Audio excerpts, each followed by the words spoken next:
ಪರವಾನಗಿ ಇಲ್ಲದ ಅನಧಿಕೃತ ಆಟೋಗಳ ವಿರುದ್ಧ ಪ್ರಾದೇಶಿಕ ಸಾರಿಗೆ ಅಧಿಕಾರಿಗಳು ಹಾಗೂ ಸಂಚಾರಿ ಪೊಲೀಸರ ನೇತೃತ್ವದಲ್ಲಿ ಕಾರ್ಯಾಚರಣೆ ನಡೆಯಿತು. ಈ ಕಾರ್ಯಾಚರಣೆಯಲ್ಲಿ ಸುಮಾರು 40ಕ್ಕೂ ಹೆಚ್ಚು ಪರವಾನಗಿ ಇಲ್ಲದ ಆಟೋಗಳನ್ನು ಅಧಿಕಾರಿಗಳು ವಶಕ್ಕೆ ಪಡೆದಿದ್ದಾರೆ. ನಗರದಲ್ಲಿ ಮಿತಿ ಮೀರಿದ ಅನಧಿಕೃತ ಆಟೋಗಳ ಸಂಚಾರ ನಡೆಸ್ತಾ ಇತ್ತು. ನಗರದ ರೈಲ್ವೆ ನಿಲ್ದಾಣ, ಬಸ್ ನಿಲ್ದಾಣ ಸೇರಿದಂತೆ ವಿವಿಧ ಪ್ರದೇಶಗಳಲ್ಲಿ ಕಾರ್ಯಾಚರಣೆ ನಡೆಸಿದರು.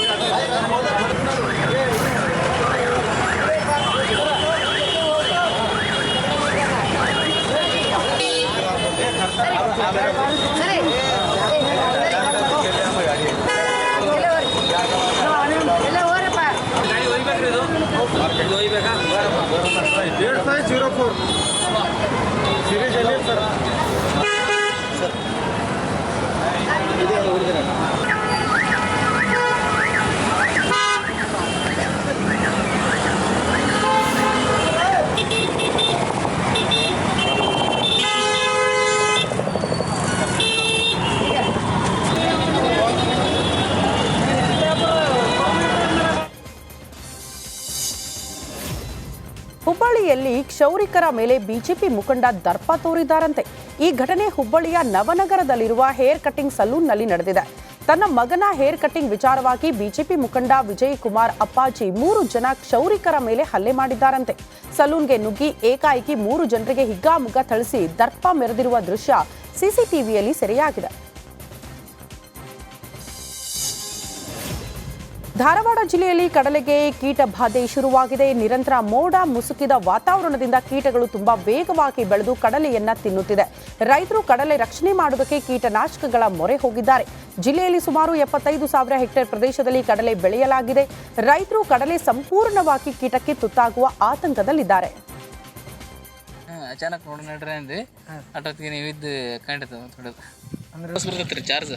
ಇದು ಒಂದು 4 ಎಕರೆ ಹೊಲ ಹೊಡಿ ಮಟ್ಟ ಬರ್ತೈತೆ ಸರ್. ಇದು ಒಂದು ಫುಲ್ ಕೀಡಿ ಭಾಳ ಆಗ್ಯಾವ್ರಿ. ಮೊನ್ನೆ ವಾತಾವರಣ ಸರಿ ಇಲ್ಲದ ಸಂಬಂಧ ರೀ ಕೀಡಿ ಭಾಳ ಆಗ್ಯಾವ್ರಿ. ಅದ್ರ ಸಂಬಂಧ ಕೀಟನಾಶಕ ಎಣ್ಣೆ ಸಿಂಪಡಣೆ ಮಾಡತ್ತವ್ರಿ. ಹೊಡಿಬೇಕಂತ ಹೇಳ್ಯಾರ. ಹಿಂಗಾದ್ರೆ ಹೆಂಗ್ರಿ ಸಲ ಕಡೆಗೆ ಇಳುವರಿ ಸ್ವಲ್ಪ ಕಡಿಮೆ ಹೊಣತಾವ್ರಿ. ಹುಳಿ ಹೋಗ್ಬಿಟ್ಟೆ. ಹುಳಿ ಮೊನ್ನೆ ಮಳೆ ಆದ ಸಂಬಂಧ ರೀ ಸ್ವಲ್ಪ ಹುಳಿ ಹೋಗೇತ್ರಿ. ಮಾಡಾತ್ರಿ ವಾತಾವರಣ ಸ್ವಲ್ಪ ಚೇಂಜ್ ಆಗತ್ತಲ್ರಿ. ಇದು ಇಳುವರಿ ಕಡಿಮೆ ಬರ್ತೈತ್ರಿ. ಮತ್ ಖರ್ಚು ಮಾಡುದ್ರಿ. ಈಗ 3ನೇ ಮೈ ರೀ ಎಣ್ಣೆ ಹೊಡಿದ್ರಿ. ಇಷ್ಟ ಮುಗಿದಿಲ್ರಿ. ಇದು ಇನ್ನೂ ಒಂದ್ಸತ ಹೊಡಿಸ್ಕೊತೈತಿ. ಅಂದ್ರೆ ಒಂದ್ ಟೈಮ್ ಹೆಚ್ಚಿಗೆ ಹೊಡಿಬೇಕತ್ರಿ ಈ ಸತಿ ರೀ. ಕೀಡಿ ಭಾಳ ಆಗ್ಯಾವ್ರಿ. ಮೊನ್ನೆ ವಾತಾವರಣ ಸರಿ ಇಲ್ಲದ ಸಂಬಂಧ ರೀ. ಮಲೆನಾಡು ಶಿವಮೊಗ್ಗದಲ್ಲಿ ನಕಲಿ ಜೇನುತುಪ್ಪ ಜಾಲ ಹೆಚ್ಚಾಗ್ಬಿಟ್ಟಿದೆ. ಅನ್ಯ ರಾಜ್ಯದ ಜಾಲ ನಕಲಿ ಜೇನುತುಪ್ಪ ನೀಡಿ ಜನರನ್ನ ಯಾಮಾರಿಸ್ತಾ ಇದ್ದಾರೆ. ಛತ್ತೀಸ್ಗಢ, ಬಿಹಾರ ಯುವಕರು 400ರಿಂದ 800ರವರೆಗೆ 1 ಕೆಜಿ ನಕಲಿ ಜೇನುತುಪ್ಪ ಮಾರಾಟ ಮಾಡುತ್ತಿದ್ದಾರೆ. ಅನ್ಯ ರಾಜ್ಯದ ತಂಡ ಕಲಬೆರಕೆ ಜೇನುತುಪ್ಪ ಮಾರಾಟ ಮಾಡಿ ಜನರನ್ನ ಮೋಸ ಮಾಡ್ತಾ ಇದ್ದು, ಆಹಾರ ಇಲಾಖೆ ಸಿಕ್ಕಲ್ಲಿ ಜೇನುತುಪ್ಪ ಖರೀದಿಸದಂತೆ ಸೂಚನೆ ನೀಡಿದೆ.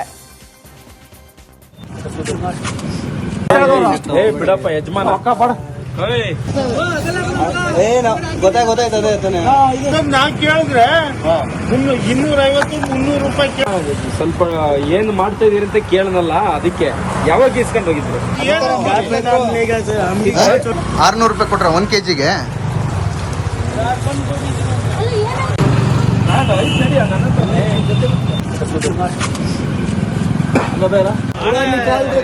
ए भाई बच्चा मिक्स करता है ऐसा.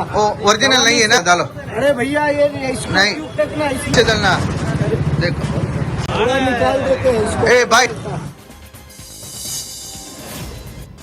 ಮಂಗಳೂರಿನ ಬೀದಿ ಬದಿ ವ್ಯಾಪಾರಿ ವಲಯ ಕುಡುಕರ ಅಡ್ಡಿಯಾಗ್ತಾ ಇದೆ. ಲಕ್ಷಾಂತರ ಹಣ ಖರ್ಚು ಮಾಡಿ ವಲಯ ನಿರ್ಮಾಣ ಮಾಡಿದ್ರೂ ಪ್ರಯೋಜನ ಶೂನ್ಯವಾಗಿದೆ. ಕೆಲ ತಿಂಗಳ ಹಿಂದೆ ಪಾಲಿಕೆ ಟೈಗರ್ ಕಾರ್ಯಾಚರಣೆ ನಡೆಸಿ ಬೀದಿ ಬದಿ ವ್ಯಾಪಾರಿಗಳನ್ನ ತೆರವು ಮಾಡಲಾಗಿತ್ತು. ಬೀದಿ ಬದಿ ವ್ಯಾಪಾರಿ ವಲಯ ವ್ಯಾಪಾರಕ್ಕೆ ಬಿಟ್ಟು ಕೊಡದೆ ಪಾಲಿಕೆ ನಿರ್ಲಕ್ಷ್ಯ ತೋರಿದೆ. ಶೀಘ್ರವಾಗಿ ಸಮಸ್ಯೆ ಸರಿಪಡಿಸಿ ಅಂತ ಬೀದಿ ಬದಿ ವ್ಯಾಪಾರಿಗಳಿಗೆ ಅವಕಾಶ ಮಾಡಿಕೊಡಬೇಕು ವ್ಯಾಪಾರಕ್ಕೆ ಅಂತ ಆಗ್ರಹಿಸಿದ್ದಾರೆ. ಬಾಂಗ್ಲಾದೇಶದಲ್ಲಿ ಹಿಂದೂ ಅಲ್ಪಸಂಖ್ಯಾತರ ಮೇಲಿನ ದೌರ್ಜನ್ಯ ಖಂಡಿಸಿ ಪಶ್ಚಿಮ ಬಂಗಾಳದ ವಿವಿಧ ಭಾಗಗಳಲ್ಲಿ ಪ್ರತಿಭಟನೆಗಳು ನಡೆಯಿತು. ಕೋಲ್ಕತ್ತಾದಲ್ಲಿ ಹಿಂದೂ ಸಂಘಟನೆಗಳು ಮೆರವಣಿಗೆ ರ್ಯಾಲಿ ನಡೆಸಿದ್ರು. ರ್ಯಾಲಿಯಲ್ಲಿ ನೂರಾರು ಕಾರ್ಯಕರ್ತರು ಭಾಗಿಯಾಗಿದ್ರು. ಪ್ರತಿಭಟನಾಕಾರರು ಪೋಸ್ಟರ್ ಹಿಡಿದು ಆಕ್ರೋಶ ಹೊರಹಾಕಿದ್ದಾರೆ. हिंदू हिंदू भाई भाई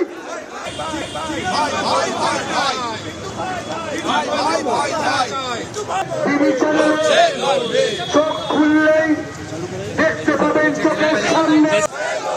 তাই তো জানাই মোহাম্মদ ইউনূস সরকারকে ধিক ধিক ধিক্কার। তাই তো জানাই মোহাম্মদ ইউনূস সরকারকে ধিক। হিন্দু এক হও, হিন্দু হিন্দু ভাই ভাই, হিন্দু হিন্দু ভাই ভাই, সমস্ত হিন্দু এক হও। বাংলাদেশি সনাতনী মা বোনের ইজ্জতের জন্য জোর সে বলো। ಉತ್ತರ ಪ್ರದೇಶದ ಪ್ರಯಾಗ್ರಾಜ್ನಲ್ಲಿ ಮಹಾಕುಂಭಕ್ಕೆ ನಗರದ ಮೂಲೆ ಮೂಲೆಗಳನ್ನ ಅದ್ಧೂರಿಯಾಗಿ ಸಿಂಗಾರಗೊಳಿಸಲಾಗ್ತಾ ಇದೆ. ಇಂದೋರ್ನ ಖ್ಯಾತ ರಂಗೋಲಿ ಕಲಾವಿದೆ ಶಿಖಾ ಶರ್ಮಾ ನೇತೃತ್ವದಲ್ಲಿ 55,000 ಅಡಿಯ ಮಹಾ ರಂಗೋಲಿಯನ್ನ ಸತತ 3 ದಿನಗಳ ಪರಿಶ್ರಮದಿಂದ ಬಿಡಿಸಲಾಗಿತ್ತು. ಈ ರಂಗೋಲಿಗೆ 11 ಟನ್ ನೈಸರ್ಗಿಕ ಬಣ್ಣ ಬಳಸಿಕೊಂಡಿದ್ದಾರೆ. ಈ ರಂಗೋಲಿಯು ವರ್ಲ್ಡ್ ಬುಕ್ ಆಫ್ ರೆಕಾರ್ಡ್ನಲ್ಲಿ ದಾಖಲಾಗಿದೆ.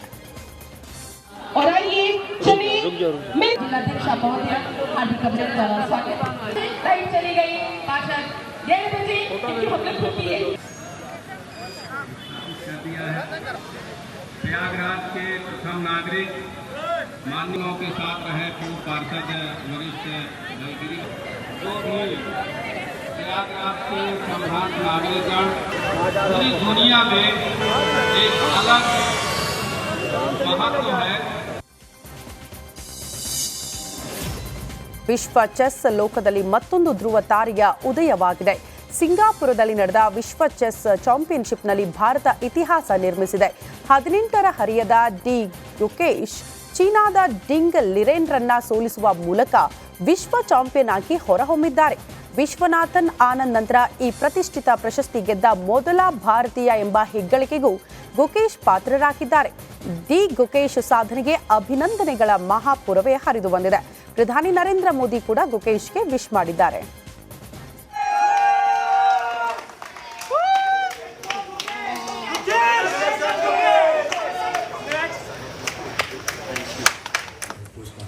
It's not a crime.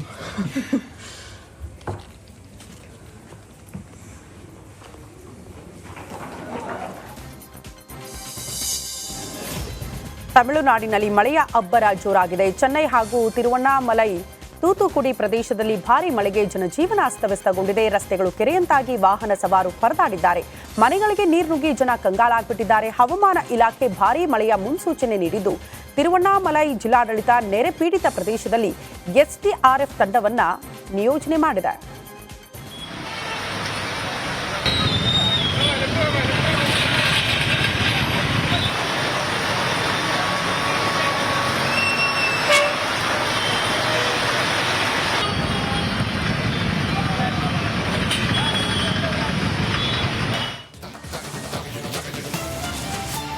Fengal ಚಂಡಮಾರುತದಿಂದ ತತ್ತರಿಸಿದ ಕರುನಾಡು ಸ್ವಲ್ಪ ರಿಲ್ಯಾಕ್ಸ್ ಆಗಿತ್ತು. ಆದರೆ ಈಗ ಮತ್ತೆ ಬಂಗಾಳ ಕೊಲ್ಲಿಯಲ್ಲಿ ವಾಯುಭಾರ ಕುಸಿತಗೊಂಡಿದ್ದು ಮತ್ತೆ ವರುಣನ ದರ್ಶನವಾಗಿದೆ. ಈ ಕುರಿತ ಒಂದು ರಿಪೋರ್ಟ್ ಇಲ್ಲಿದೆ ನೋಡಿ.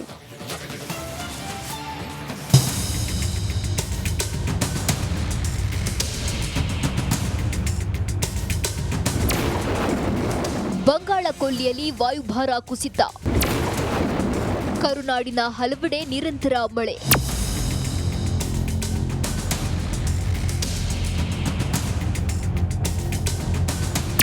ಫೆಂಗಲ್ ಚಂಡಮಾರುತದ ಎಫೆಕ್ಟ್ನಿಂದ ಕಂಗಾಲಾಗಿದ್ದ ಜನ ಇನ್ನೇನು ಮಳೆ ನಿಂತೋಯ್ತು ಅನ್ನೋಷ್ಟರಲ್ಲಿ ಮುಂಜಾನೆಯಿಂದ ಮತ್ತೆ ಮಳೆ ಶುರುವಾಗಿದೆ. ಬಂಗಾಳ ಕೊಲ್ಲಿಯಲ್ಲಿ ವಾಯುಭಾರ ಕುಸಿತದ ಎಫೆಕ್ಟ್ ಕರುನಾಡಿಗೆ ತಟ್ಟಿದೆ. ಮುಂಜಾನೆಯಿಂದಲೇ ನಿರಂತರವಾಗಿ ಮಳೆ ಸುರಿಯುತ್ತಿದೆ.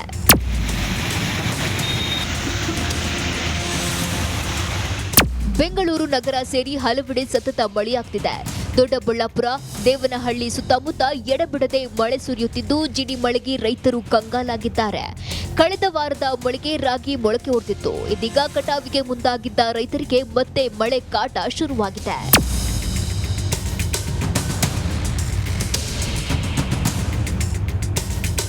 ರಾಜ್ಯದ ಕೆಲವೆಡೆ ಭಾರೀ ಮಳೆಯಾಗುವ ಸಾಧ್ಯತೆ ಇದ್ದು, ರಾಜ್ಯದ 9 ಜಿಲ್ಲೆಗಳಿಗೆ ಯೆಲ್ಲೋ ಅಲರ್ಟ್ ಘೋಷಿಸಿದ್ದಾರೆ.